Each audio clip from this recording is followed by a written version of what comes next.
آج سے 1400 سال پہلے مکہ کی سرزمین سے ابھرا وہ اتنا بڑا ریولیشن تھا کہ تاریخ میں اس سے بڑا ریولیشن کبھی نہیں آیا۔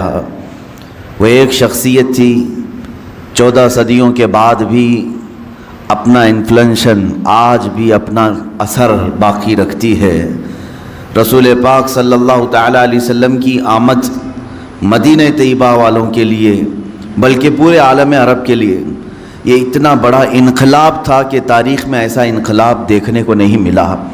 بہت ساری انقلابی شخصیات آئی ہیں، دنیا میں بہت سارے لوگوں نے ماحول کو بدلا ہے، سیاسی شخصیات بھی ہیں اور مالی نظام کی شخصیات بھی ہیں، جیسے سیکولرزم بھی آیا اور اس کے علاوہ دیگر جو شعبے مشہور ہوئے ہیں، تو کچھ نہ کچھ انقلاب لے کر آنے والی شخصیات تھیں، لیکن ان کا انقلاب ان کے زمانے تک محدود رہا، زیادہ دن تک نہیں چل سکا۔ رشیا میں انقلاب آیا، سوویت یونین ٹوٹ کر کے بکھر گئے، اور اس انقلاب کے بعد وہاں پر جو حکومتیں رہی وہ چند سالوں تک اس نظریے پر قائم رہی۔ چائنا میں ایک انقلاب آیا جن کو کمیونسٹ کہا جاتا ہے، وہاں جمہوریت نہیں، ڈیموکریسی نہیں۔ یہ بھی انقلاب جب آیا تو اس انقلاب لانے والے شخص کی تاریخ زیادہ دن تک نہیں رہی، لیکن محمد عربی صلی اللہ تعالیٰ علیہ وسلم کا لایا ہوا انقلاب ایسا تھا جو صرف تخت کے لیے نہیں تھا، صرف کرسی کے لیے نہیں تھا، بلکہ اوروں کا جو انقلاب ہے وہ نظام اور مادے بدلنے کے لیے ہے، لیکن رسول پاک کا جو انقلاب تھا وہ سیدھے انسان کی روح کو بدلنے کے لیے تھا۔ جب جڑ ہی تبدیل ہو جائے تو پھر اس سے نکلنے والی ہر شاخ ہری بھری ہی ہوگی۔ اللہ کے حبیب صلی اللہ تعالیٰ علیہ وسلم جس وقت مدینہ طیبہ میں تشریف لائے ہیں، روایات یہ بتاتی ہیں کہ صرف 6 لوگوں کو قلم پکڑنا آتا تھا، 6 لوگوں کو لکھنا آتا تھا، باقی عرب لوگ زیادہ لکھنا نہیں جانتے تھے۔ وہاں پر ذہن بہت تیز ہوتا تھا، ہر چیز وہ لوگ محفوظ کرتے تھے، یاد کرتے تھے۔ رسول پاک صلی اللہ تعالیٰ علیہ وسلم نے مدینہ طیبہ میں کتنے دن گزارے؟ 10.5 سال کا عرصہ ہے۔ 10.5 سال کے عرصے میں حضور پاک صلی اللہ تعالیٰ علیہ وسلم نے وہاں پر کون سا ایسا انقلاب پیدا کیا کہ جب آپ کی وفات ہو رہی تھی، جب آپ آئے تھے 6 لوگوں کو لکھنا آتا تھا، آپ کی وفات کے سال 80,000 لوگوں کو قلم پکڑا دیا تھا۔ اللہ کے حبیب صلی اللہ تعالیٰ علیہ وسلم نے علم کو اتنا تیز عام کیا کہ دنیا کی کوئی سوسائٹی اور کوئی سنستھا، کوئی تنظیم اتنی تیز ترقی اور اتنا تیز ریولیشن نہیں لا سکتی۔ وہ رسول پاک صلی اللہ تعالیٰ علیہ وسلم نے ان لوگوں کی روحوں کو بدلا جو 50 سال پرانی شراب پیتے تھے۔ ان کا فخر تھا کہ جو جتنی پرانی شراب کا مالک ہے وہ اتنا ہی مالدار سمجھا جاتا۔ جس کے پاس 50 سالہ شراب ہے، 40 سالہ شراب ہے، وہ فخر کرتا تھا کہ میرے گھر میں اتنی پرانی شراب ہے۔ اور شراب کے بعد شراب، شراب کے بعد شراب، ایک پرانی استعمال ہو جائے تو دوسری کا نمبر آ جائے۔ ان لوگوں کے درمیان ریولیشن لانا معمولی بات نہیں، انقلاب لانا معمولی بات نہیں۔ وہاں ایسے لوگ تھے جو کمانا کم، لوٹنا زیادہ جانتے تھے، اور فری میں کھانے والوں کی عادت تو دیکھیں۔ سود کے کاروبار سے آزادی اور مکتی حاصل کرنا معمولی بات نہیں۔ ہماری ہزاروں تقریریں ہوتی ہوں گی، لوگوں کی نصیحتیں ہوتی ہوں گی، لیکن جسے بدلنا ہے بدلتے ہیں، لیکن جسے اسی پر قائم رہنا ہے قائم رہ جاتے ہیں۔ لیکن میرے آقا صلی اللہ تعالیٰ علیہ وسلم کی وہ کیا تاثیر تھی۔ حضرت انس فرماتے ہیں میں چھوٹی عمر کا تھا، کہبہ خانے میں لوگوں کو شراب بھر کر کے دیتا تھا۔ شراب حرام نہیں تھی اس وقت اسلام میں، میں پیالوں میں شراب بھر کر دیتا تھا۔ ایک شام لوگ شراب کے پیالے اپنے ہاتھوں میں لیے بیٹھے تھے، اچانک باہر گلیوں سے آواز آئی، قال رسول اللہ صلی اللہ علیہ وسلم حرم الخمر یا ایھا المسلمون، اے مسلمانوں، اللہ کے رسول صلی اللہ علیہ وسلم نے فرمایا ہے آج کے دن سے شراب حرام ہو گئی ہے۔ حضرت انس فرماتے ہیں جس کا پیالہ منہ کے قریب تھا انہوں نے وہیں سے پیالہ چھوڑ دیا، جو آدھی پی چکا تھا باقی گرا دیا، جس کے پاس بھرے مٹکے تھے انہوں نے مٹکے توڑ دیے، اتنا کہ حضرت انس فرماتے ہیں وہ پہلا دن تھا جو میں نے مدینے میں دیکھا، مدینے کی ہر نالی گٹر شراب سے بہہ رہی تھی۔ ایک اعلان آیا تھا میرے آقا کا، ہر گھر سے شراب کو اس طرح سے نکالا گیا جیسے کہ کوئی خبیث اور ناپاک چیز کو اپنے جسموں سے ہمیشہ کے لیے الگ کر دیا جائے۔ وہ دن تھا حضرت انس نے جو فرمایا، اس شام سارے مٹکے ٹوٹ گئے، شراب تو بہی لیکن جس آلے میں شراب رکھی جاتی وہ آلے تک نہیں رکھے گئے، وہ پیالے تک نہیں رکھے گئے، شراب سب بہہ تو گئی۔ وہ تاریخ ہے، اور آج 14 صدیاں ہو گئی، دوبارہ شراب کا قطرہ مدینے کے اندر داخل نہیں ہوا۔ یہ ریولیشن ہے، یہ انقلاب ہے۔ میرے آقا صلی اللہ تعالیٰ علیہ وسلم نے بدلا ہے، کسے بدلا ہے؟ جسم کو نہیں بلکہ روح کو بدل دیا ہے۔ جس کی روح تبدیل ہو جائے تو پھر اسے زیادہ نصیحتوں کی ضرورت نہیں ہوتی، وہ ہر اچھی چیز کو ایکسیپٹ کر لیتا ہے۔ اللہ کے حبیب صلی اللہ تعالیٰ علیہ وسلم کے پاس ایک صحابی ایسے بھی آئے جنہوں نے کہا زمانہ جاہلیت کی 2 چیزیں ایسی ہیں، ان میں سے ایک کو یاد کر کے میں ہنستا ہوں اور ایک کو یاد کر کے روتا ہوں۔ حضور نے پوچھا کہ کون سی ایسی 2 چیزیں ہیں؟ وہ کہتے ہیں ایک بات تو ایسی ہے کہ ہم آٹے کے بت بناتے تھے، اپنے ساتھ سفر میں رکھ کر کے چلتے تھے، عبادت کرتے تھے ان کی، اور اگر بھوک لگ جائے درمیانی راستے میں انہی بتوں کو ہم توڑ کے کھا بھی لیتے تھے، پکا لیتے تھے۔ یا رسول اللہ صلی اللہ علیہ وسلم، آج اسلام میں آنے کے بعد مجھے زمانے جاہلیت کی اس بری رسم کو یاد کر کے ہنسی آ جاتی ہے۔ ہم کس قدر کم عقل تھے کہ اپنے ہاتھوں سے بنائے ہوئے آٹوں کے معبود رکھتے تھے اور انہی کو توڑ کے کھا بھی جاتے تھے۔ دوسری بات یہ ہے کہ جس بات کو یاد کر کے مجھے رونا آتا ہے، اے اللہ کے حبیب صلی اللہ علیہ وسلم، ہمارے معاشرے میں لڑکی کا پیدا ہونا عیب سمجھا جاتا تھا۔ جس گھر میں لڑکی پیدا ہو جائے وہ گھر سے باہر نہیں نکلتا تھا، شرم سے منہ چھپاتا تھا، اس لیے کہ کسی کو داماد بنانا وہ اپنے لیے تذلیل سمجھتے تھے، ذلت والا کام سمجھتے۔ وہ صحابی کہتے ہیں اس ذلت کی وجہ سے، اس تذلیل آمیز لہجے کو جو معاشرے میں نے دیکھا ہے، اس کی بنیاد پر میں نے خود اپنے ہاتھ سے میری 6 بیٹیوں کو دفن کیا ہے۔ 6 بیٹیوں کو میں نے زندہ قبر کے اندر دفن کیا ہے۔ 5 تو ایسی تھی کہ پیدا ہوتے ہی دفن ہو گئی، 6ٹھی ایسی کہ میری غیر موجودگی میں پیدا ہوئی، کچھ بڑی ہو گئی، اس کی ماں نے دفن نہیں کیا تھا، چھپا رکھ لیا تھا، لیکن بعد میں جب مجھے خبر ہو گئی تو وہ کچھ آواز نکالنے کے قابل ہو گئی تھی، بات کرنے کے قابل ہو گئی تھی۔ اس زمانے کی جہالت کی غیرت نے مجھے گوارا نہیں کیا کہ میں سارے لوگوں کے درمیان لڑکی کو پالوں، اس لیے کہ لڑکی کا ہونا وہاں عیب تھا۔ اے اللہ کے رسول، میں اس ننھی سی بچی کو جو بولتی بھی تھی میں لے کر گیا وہیں پر جہاں بچیوں کو دفن کیا جاتا تھا، اپنے ہاتھ سے میں نے گڑھا کھودا اور اس بچی کو میں نے گڑھے میں ڈال دیا۔ وہ پکارتی رہی، اس کی چیخیں آج بھی سنائی دیتی ہیں، لیکن میں نے اس کے اوپر بہت سارے ڈھیلے ڈال دیے، پتھر ڈال دیے، مٹی سے بند کر دیا، اخیر وقت تک اس کی آواز مجھے آتی رہی۔ لیکن اس کے بعد اللہ نے آپ کے ذریعے سے احسان کیا کہ مجھے دولت اسلام عطا کیا، دولت ایمان عطا کیا۔ اے اللہ کے نبی، میں اپنی جہالت کی اس پرانی رسم کو یاد کر کے کبھی روتا ہوں، میں کیسا کٹھور باپ تھا کہ اپنے گود میں پیدا ہونے والی بچی جس کا گلا گھونٹ کر کے ہم نے خود قبر میں دفن کیا ہے۔ اے رسول گرامی وقار صلی اللہ تعالیٰ علیہ وسلم، آپ کی بدولت اللہ نے ہماری روحوں میں تبدیلی عطا کی۔ اب ان صحابہ کا حال کیا تھا، ان کا کیا حال تھا؟